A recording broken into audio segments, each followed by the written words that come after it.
श्रीमती अनुराधा सिंघई जी, आप Indo European chamber of commerce की संस्थापक, निदेशक, अध्यक्ष हैं।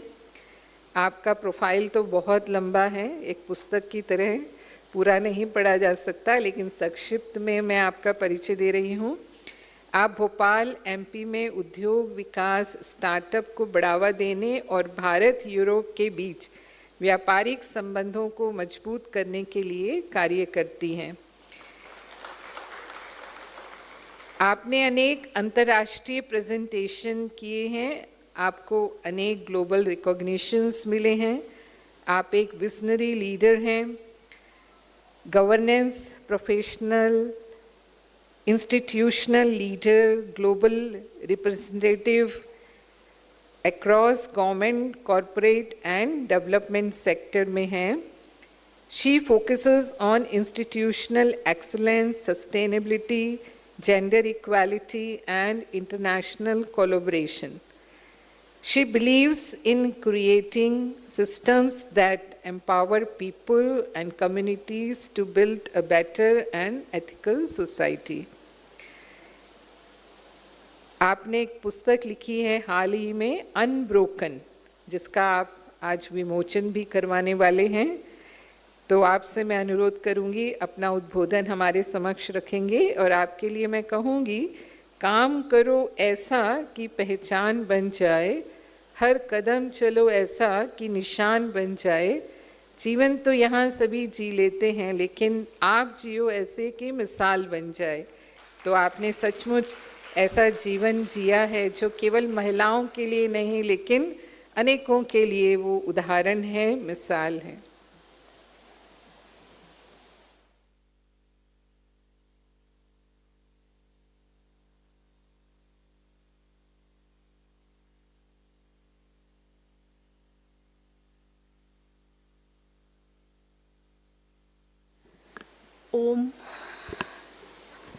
ओम पूर्णमदः पूर्णमिदं पूर्णात् पूर्णमुदच्यते पूर्णस्य पूर्णमादाय पूर्णमेवावशिष्यते। ओम शांति शांति शांति। आदरणीय बीके चक्रधारी दीदी, आदरणीय शारदा दीदी, आदरणीय सविता दीदी, श्री गौतम जी, शशि जी, शिप्रा जी एवं सभी सम्माननीय बहनें और सभी उपस्थित सम्माननीय गण, आज मेरे लिए वाकई ये बहुत ही सौभाग्य का दिन है। न सिर्फ इसलिए कि मुझे यहाँ पर आने का आमंत्रण मिला, बल्कि इसलिए कि आज मेरी पहली पुस्तक अनब्रोकन का यहाँ पर विमोचन होने वाला है। और शायद इस मंच से ज़्यादा अच्छा मंच कोई भी नहीं हो सकता था। वो मंच जो पिछले 9 दशक से, 90 सालों से नारी में यकीन करती आई, जिसने दिखाया है यह करके कि ट्रांसफॉर्मेशन राजनीति से नहीं, सत्ता से नहीं, धन से नहीं, सिर्फ संस्कार से होता है। तो ये प्रजापिता ईश्वरी ब्रह्मकुमारी विश्वविद्यालय और हमारी दीदियाँ इसका जीवंत मिसाल है।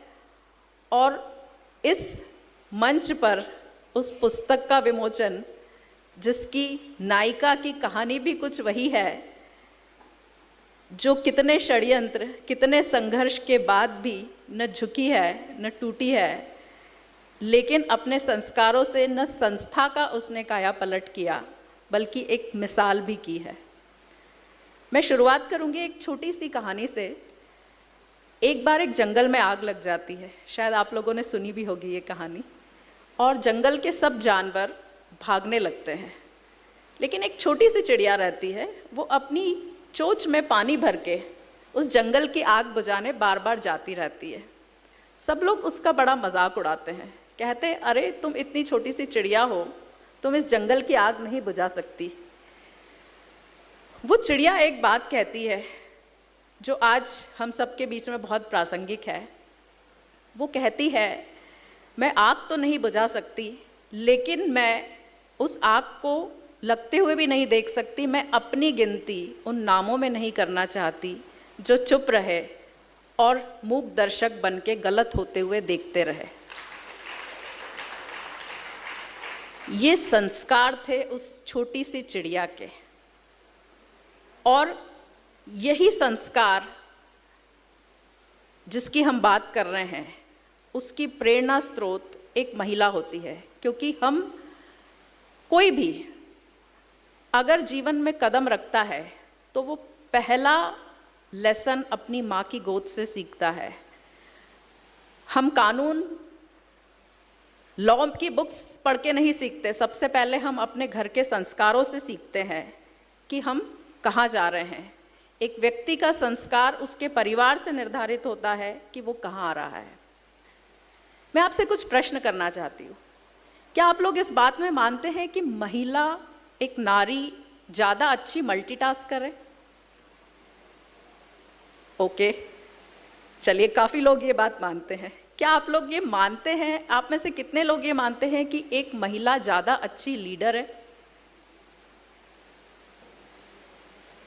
काफ़ी लोग मानते हैं, काफ़ी लोग नहीं भी मानते हैं। देखिए, ये बात तो बिल्कुल सत्य है कि लीडरशिप का जेंडर से कोई लेना देना नहीं है, लेकिन संस्कारों से ज़रूर है। क्या हम कल्पना कर सकते हैं ऐसी लीडरशिप की जो बिना इंटीग्रिटी के हो? अगर लीडरशिप है, पावर है, एबिलिटी है, लेकिन इंटीग्रिटी नहीं है, व्यक्ति करप्ट है, तो संस्था, देश कहाँ जाएगा? तो संस्कार उसकी नींव है, और संस्कार के बिना हम आगे नहीं बढ़ सकते। ये सक्सेस कितनी भी मिल जाए, लेकिन अगर शांति नहीं है तो जिस तरह से सक्सेस के कोई मायने नहीं होते, रिस्पॉन्सिबिलिटी के बिना पावर के मायने नहीं होते, ऐसे ही इंटीग्रिटी के बिना लीडरशिप के मायने नहीं होते। संस्कार के बिना इंटीग्रिटी नहीं आती। और चाहे संस्था हो, चाहे घर हो, घर चलाना भी संस्था चलाना और देश चलाने जैसा ही है, और देश चलाना भी घर चलाने जैसा ही है। मैंने सरकारी संस्था में भी काम किया है, टॉप लीडरशिप पोजीशन पर, कॉरपोरेट सेक्टर में भी किया है और एनजीओ में भी किया है। और मैं ये कह सकती हूँ कि किसी भी लीडरशिप में आपको मूल धारणाएं, मूल विचार, जिस तरह से आप परिवार चलाते, घर चलाते हैं, जिसमें आप घर के सदस्यों की भलाई पहले सोचते हैं, उसी तरह से आपको उसको भी चलाना पड़ता है। तो मैं दोबारा पलट के आती हूँ मेरे ही उपन्यास अनब्रोकन पर, जिसकी मुख्य नायिका अंतरा शाश्वत, जो बार बार कई षड्यंत्रों के बीच में ये कहती है कि नहीं, चाहे कितना भी कुछ भी हो जाए, मैं कॉम्प्रोमाइज़ नहीं करूँगी, जहाँ पर उसे सत्य बोलने की कीमत चुकानी पड़ती है।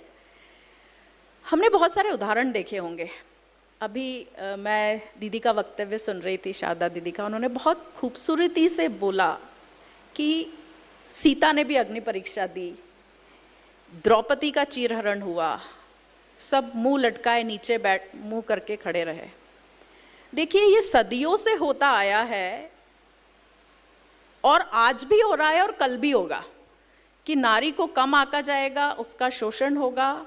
लेकिन एक बार हम फिर से सोचे थोड़ा सा इतिहास में जाके कि वो एक सीता ही थी जिसके कारण रामायण हुई, वो एक द्रौपदी ही थी जिसके कारण महाभारत हुई, और आज की आप ये नारी है जो बदलाव लाने के लिए किसी भी हद तक आप जा सकती हैं, क्योंकि सत्य और संस्कार दबाए नहीं जा सकते, और अंत में सत्य की जीत होना ज़रूरी ही नहीं, नेचुरल फेनोमेना है ये।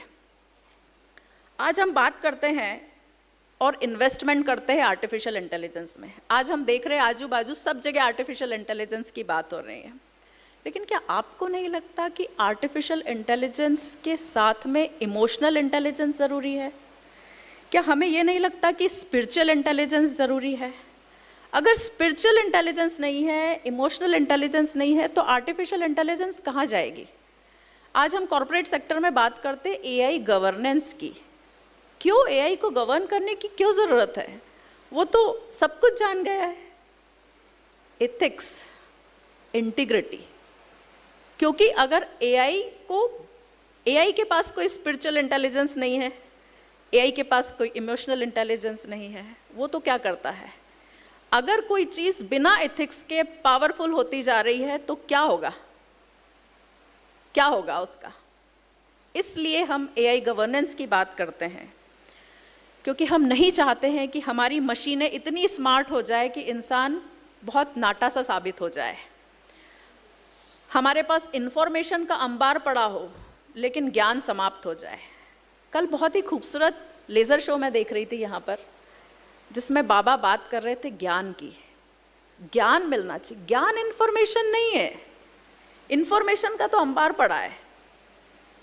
Wisdom is different from knowledge.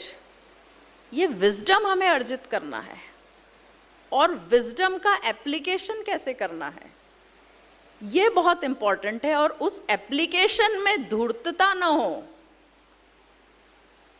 जन की भलाई हो, ये आता है संस्कार से। नहीं तो अगर वो विजडम नेगेटिव हो गया तो फिर पूरी कहानी पलट जाएगी।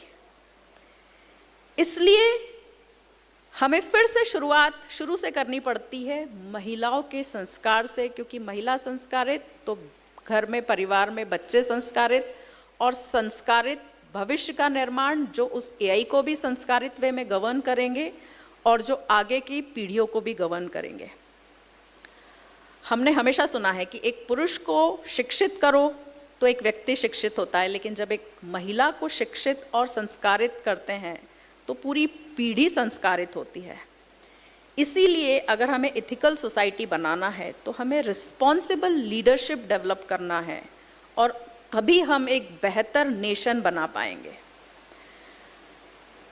देखिए, सीता के साथ कुछ हुआ, द्रौपदी के साथ हुआ, आज भी बहुत सारे किस्से हैं, लेकिन क्या चीज रही जो उनमें एक विशेष थी जिसके कारण रामायण हुई, महाभारत हुई, या जिसके कारण आज भी नारियों को इतना सशक्त माना जाता है? वो है उनका रिसाइलेंस, दृढ़ता। रिसाइलेंस का मतलब ये नहीं है कि हमें दर्द नहीं होगा कभी। हम सब महिलाएं कभी ना कभी किसी न किसी तरह के दर्द से गुजरी होंगी, लेकिन रिसाइलेंस का मतलब है उस दर्द में भी आप टूटोगे नहीं। चैलेंजेस आएंगे, मुश्किलें आएंगी, लेकिन आप फिर भी रुकेंगे नहीं। लोग समझे या ना समझे उससे कोई फर्क नहीं पड़ता है। सीता को बहुत बातें सुननी पड़ी, धोबी ने कुछ कह दिया, लेकिन वो जानती थी कि वो क्या है। तो हमारी चेतना, हमारा आत्म, हमारी कॉन्शियसनेस, उसको हमें जवाब देना है, चाहे लोग ना समझे, क्योंकि अंततः सबसे बड़ी अदालत बाहर नहीं होती है। सबसे बड़ी अदालत अंतर्मन होती है हमारी। बाहर की अदालतें कॉम्प्रोमाइज की जा सकती है, अंदर की अदालतें कैसे कॉम्प्रोमाइज करेंगे आप? खुद से कैसे झूठ बोलेंगे आप? ये रिसाइलेंस होना बहुत ज़्यादा ज़रूरी है। इस पुस्तक को लिखते समय मैंने 3 चीज़ें सीखी है जो मैं आपसे साझा करना चाहूँगी। पहली चीज़, आपकी अंदर की दुनिया ही आपकी बाहर की दुनिया बनाती है। कैसे?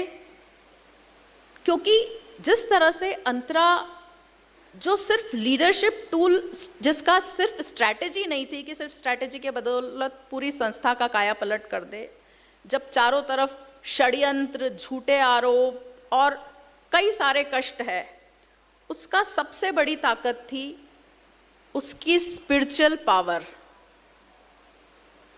उसका स्पिरिचुअल पावर, उसका विवेक, कि वो कभी भी न रुके। चाहे कितना ही पॉलिटिकल स्टॉर्म हो, चाहे कितना ही इंस्टीट्यूशनल कैओस हो, लेकिन वो जाकर के ऊपर छत पर तारे देखती थी, वो खुद के अंतर्मन से बात करती थी।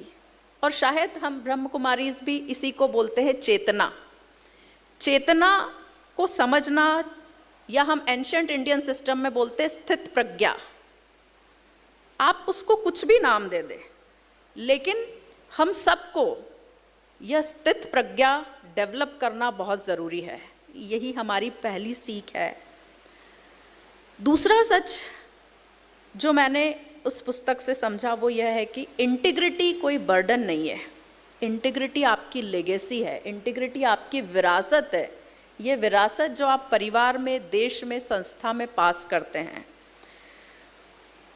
आपसे कोई फिजिकल, मटेरियल, धन दौलत, पद कुछ भी छीन ले, लेकिन आपकी इंटीग्रिटी कोई नहीं छीन सकता है।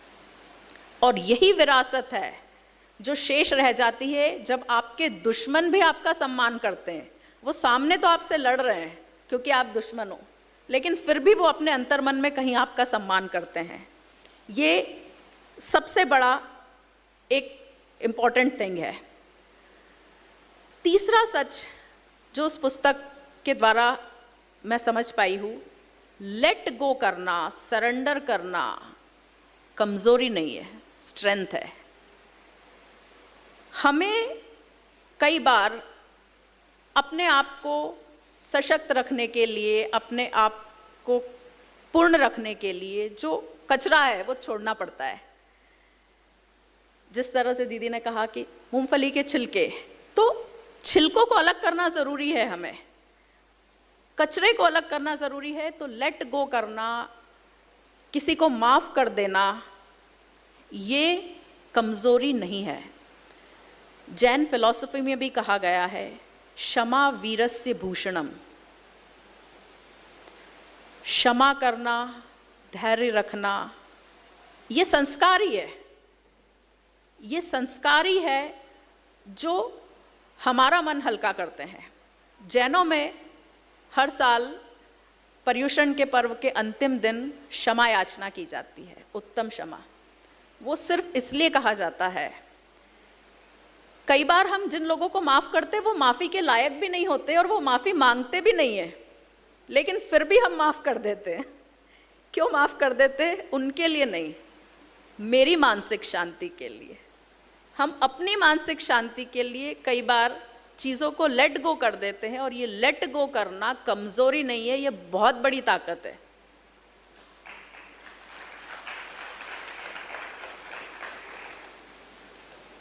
जिस तरह से रेगिस्तान में एक बीज जब होता है, उसके पास पानी नहीं होता है, ऊपर मिट्टी है, अंधेरा है, वो बीज क्या सोचता है मैं उगूं या ना उगूं?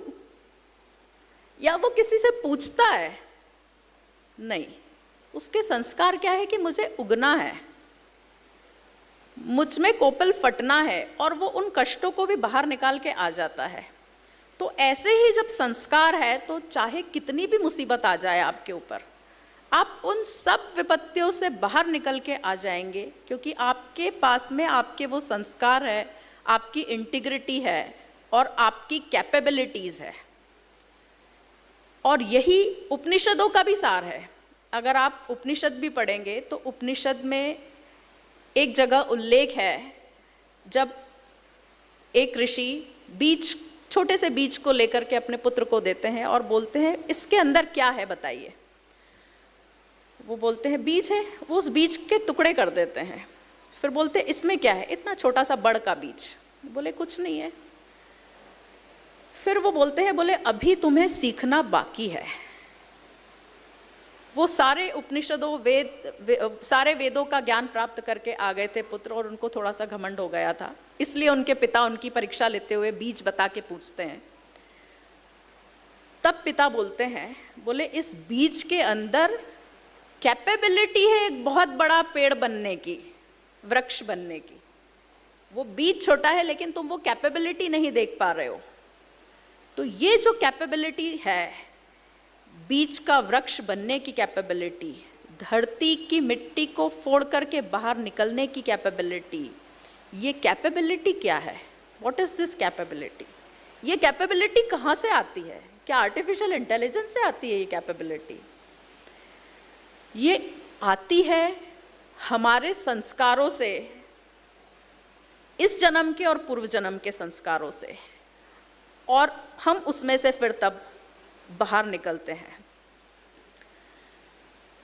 ये पुस्तक जब अनब्रोकन जब शुरू होती है और जब खत्म होती है, दोनों ही वक्त इसमें वह श्लोक दिया गया जो मैंने अपने जिसके साथ मैंने शुरुआत की थी, ओम पूर्णमदः, उसका मतलब भी ये होता है कि संपूर्ण में से संपूर्ण को निकाल लिया जाए तब भी संपूर्ण ही शेष रहेगा।